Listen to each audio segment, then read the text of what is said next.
bien que tu sois riche. Les chrétiens de l'église de Smyrne étaient des pauvres. Quand tu prends l'église de l'Odyssée, c'est une église riche qui dit « Je me suis enrichi, je n'ai besoin de rien ». Mais l'église de Smyrne était une église pauvre, pauvre financièrement et pauvre matériellement. C'était une église des pauvres. Vous savez pourquoi c'était une église des pauvres?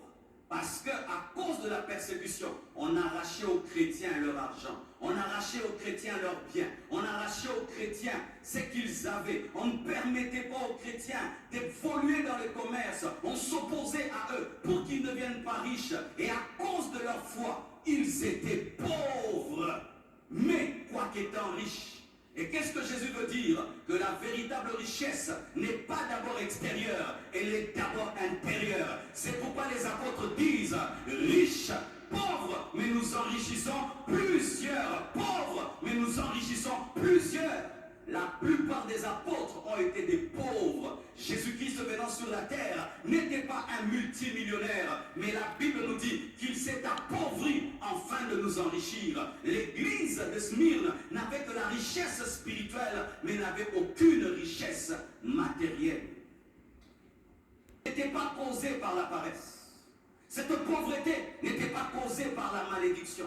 Cette pauvreté n'était pas causée par un manque d'intelligence. Ils étaient intelligents, ils travaillaient, mais on les empêchait d'être riches. Car vous devez savoir, mes frères et sœurs, que nous sommes dans ce monde, mais nous ne sommes pas de ce monde. Un système avait été mis en place afin d'empêcher les chrétiens de devenir riches.